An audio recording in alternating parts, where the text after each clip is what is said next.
De volta com Zona Multicor e hoje a gente está falando sobre representatividade LGBTI+, no audiovisual e no cinema. Eu vou fazer uma pergunta para a Cíntia agora. Como é que você avalia o trabalho do cinema independente na produção de novas narrativas? A rede alternativa independente dentro do audiovisual hoje, que está começando a captar recursos, mesmo assim ainda é independente, acontece porque a gente está junto, as pessoas têm se juntado, sabe? Tipo, se encontram num festival, vê uma mesa que é interessante, já abre o campo de visão e de reflexão, e aí já faz a pessoa colar em outro espaço, ter a vontade de produzir, sabendo que o filme não vai ficar morto, sabe? Que o filme não vai, tipo, ser exibido num único festival da cidade, quiçá, né? Porque às vezes não entra, mas sabendo que está se formando uma rede independente muito forte pelo Brasil. Até os próprios festivais, que são independentes, mas que já tem uma galera renomada, têm se aberto para esses novos filmes, para essas novas narrativas, essas novas realidades. Eu acho que esse avanço é algo que não dá para voltar mais, sabe? Tem uma coisa que eu acho muito interessante, você falou muito dos festivais hoje, como a gente se alimenta disso também e vai criando outras redes, né? E aí eu lembro muito, porque assim, obviamente dentro da comunidade LGBTI+, existem, né, situações e brigas muito próprias de algumas dessas siglas que às vezes se chocam. E aí eu lembro muito que o Brasil, por exemplo, durante muito tempo, até hoje a gente tem um festival chamado Mix Brasil. E eu passei muito tempo ressentida com o Mix Brasil, porque era o único festival dedicado a exibir filmes, teoricamente, LGBTs. O queer ainda não era uma palavra que era usada e tal. E quando eu ia no festival, só tinha filme de homens gays. Não tinha filme de mulher, eu não via mulher nenhuma, nem bissexual, nem lésbica, nenhum tipo de representação. E eram homens cis gays, assim, e um tipo de narrativa que era muito própria desse festival. E aí eu fui entender quem organizava o festival. E era muito problemático, sabe, assim, o pensamento até, o pensamento, eu digo, de político de quem organiza um festival como esse. E aí eu fui entendendo por quê. Aí eu ficava, não, mas por que essas mulheres não têm filmes no Mix Brasil? Porque chegava na curadoria e o cara disse, é filme de mulher, filme de sapatão. E aí ele joga pra fora, porque existe muita misoginia também dentro da comunidade gay. E ele jogava fora. E nesse jogar fora acontece uma coisa muito perversa. Vários filmes de homens gays, que eram filmes muito, muito primários ainda, que não sabiam ainda articular uma ideia, passavam. E a partir dessa primeira experiência, todo mundo aqui sabe como é que é festival. A partir da primeira experiência de festival, mesmo que o seu filme não seja ainda aquilo que você gostaria que fosse, você vai aprendendo. O festival te ajuda a aprender a fazer cinema. Então, se as mulheres não eram exibidas nesses festivais, elas não tinham como aprender a fazer cinema. Você aprende errando. É isso. Então, era muito perverso também como havia uma certa repetição de alguns tipos de realizadores gays que entravam e que faziam circular e que conseguiam uma produção, daqui a pouco um orçamento um pouco maior para fazer um média e um orçamento para fazer, de repente, um longa. Com e as mulheres, bagagem, né? Exatamente, porque já vinham de alguns festivais, porque a porta para eles estava mais aberta, entende? E aí eu fico pensando muito nisso, no experimental. Existe todo um histórico de mulheres lésbicas fazendo cinema experimental. Uma das maiores referências do cinema lésbico é uma mulher chamada Barbara Hammer, dos anos 70, que fazia, tipo, somente filme experimental. E ela falava uma coisa... Falava não, ainda fala uma coisa que eu acho muito bonita, que ela fala o seguinte, se para a sociedade, o meu modo de viver, o meu modo de se relacionar com as pessoas é tido como experimental, eu vou fazer linguagem experimental para que essas pessoas se desarticulem quando elas estejam me vendo.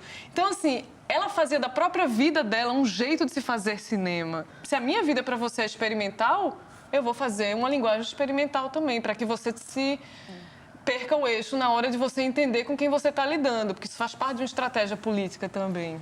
Político-estética, né, Político-estética. também. Tipo, trazer, por exemplo, pensar, filmar a sexualidade, um pós-pornô, porque, enfim, o pornô tá, enfim, muito ligado à heteronormatividade, né? Se a gente pega essas pessoas que a gente não imagina que existam, ou que quiçá tenham uma vida sexual, e elas subvertem em forma de imagem e de forma tão impactante, né? Que está sendo o que eu estou experimentando visualmente, vendo essas pessoas que não existiam, né? Tipo, no dia a dia, que não é só no cinema, porque se tá difícil para ter papel de sapatão cis, imagina pra sapatão queer, sabe? Sim. E aí, tipo, ver essa forma experimental de forma tão, sabe, é pé na porta mesmo, porque o filme, ele joga umas propostas assim que você não está preparada enquanto imagem, assim. Tem festivais que estão se abrindo mais para isso e que elas, imaginou, elas vêm para Recife, entraram em outro festival, ou seja, elas estão circulando e ver essa animação faz as pessoas que, sabe, estão acompanhando isso de forma até tímida, porque é difícil ter acesso às vezes, se motivar a, tipo, eu vou no cinema, minha amiga trans é protagonista de um filme hoje, assim, sabe? E, tipo, mesmo que vá com a total fantasia que o filme seja uma coisa, chega lá, uma proposta de linguagem completamente outra, isso é muito foda, assim. Eu acho que é isso que a gente procura na arte, né? Ser surpreendida.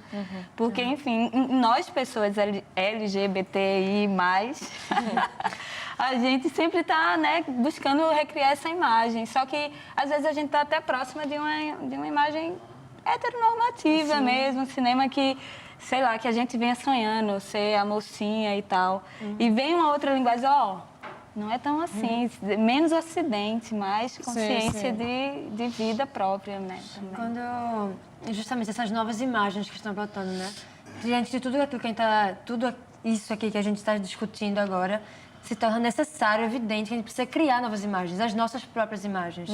Que quebrem, que vão de encontro com essas imagens que até hoje nos representaram. Só que é difícil, obviamente, porque a gente não pode esquecer que o cinema é uma das principais ferramentas de formação de opinião e uma das principais ferramentas de formação estética. Então, nós também fomos formados por essas imagens, tanto quanto as pessoas que não são LGBTI+, sabe? Então, quebrar com isso é um exercício tanto interno para o externo, da gente, justamente por isso que é bom trazer essas novas estéticas, o experimental, o marginal, resgatar isso, porque é a ideia de quebrar com todos os parâmetros anteriormente impostos. Isso que você falou é muito legal, porque é isso, o cinema ele constitui o nosso imaginário, sobre inclusive o que é o desejo.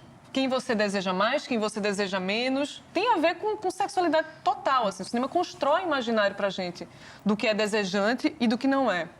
E aí, é muito difícil isso que, por exemplo, uma mulher lésbica que aprendeu a entender o voyeurismo de um ponto muito heteronormativo, que foi muito construído ao longo do cinema, em vários filmes, você aprendeu a ter desejo a partir dessa câmera voyeur. Como desconstruir isso? Dentro de você. Eu estou falando não apenas nos filmes, mas dentro de você mesmo, assim, é um processo. Ver outras imagens. Ver outras imagens que te causem, exatamente, e que te causem desejo, que te causem outro tipo... Estranhamento também. Estranhamento também. Porque quando eu vi, era uma imagem completamente diferente do que eu poderia imaginar que era sexual. Me chocou, não senti prazer na hora, mas fiquei passando uma semana inteira e pensando de onde vinha o meu prazer, sabe? E, tipo, se eu visse esse tipo de coisa mais vezes, não quer dizer necessariamente que eu vou, mas ia ser uma imagem que não ia ser chocante. Ia ser uma imagem artística. Sim.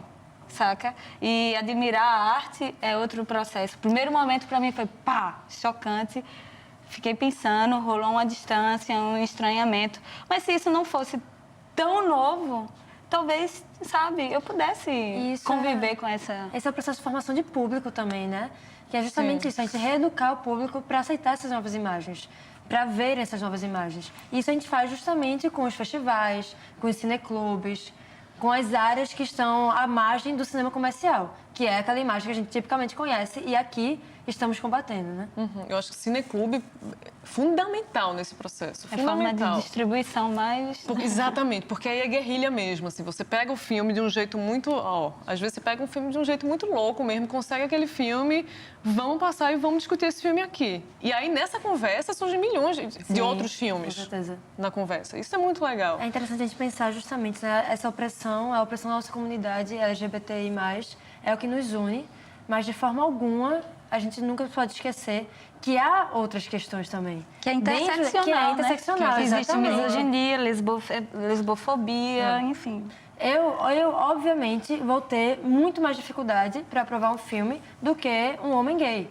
E Mariana vai ter muito mais dificuldade para aprovar um filme do que eu, que sou branca, sabe? Tipo, a gente cria toda essa cadeia de privilégios e de opressões que elas estão sempre se sobrepondo, nunca se excluindo, sabe? A Audre Lorde, ela tem um texto muito bom que ela fala sobre a hierarquia da opressão. E aí ela fala, na comunidade negra, eu sou lésbica. E na comunidade lésbica, eu sou negra. Então não tem como essas coisas se separarem, entendeu? É tipo, como esses atravessamentos, eles influenciam toda uma vivência. Então, realmente entender como esses privilégios eles funcionam e entender que os lugares de privilégio que eventualmente você vai ocupar é muito importante para entender essas opressões e como a gente pode realmente dar as mãos e fazer as coisas andarem de uma maneira que todo mundo consiga caminhar junto e se abarcar. Para também não reproduzir padrões, né? Eu tenho um roteiro que é um relacionamento de duas mulheres negras. E aí eu fiquei fantasiando nas atrizes. E sempre as atrizes que vinham eram as mais gatinhas, né? E eu ficava, eu vou fazer um filme, vou botar duas gatas se pegando. Tipo, o que é ser gata também? Também tem isso. O que é ser gata? O que é que eu tô achando que, sabe, que eu quero que as pessoas vejam e torçam? E essa outra espectadora, que fui eu em muito tempo que não se via. A espectadora sapatão preta favelada, sabe?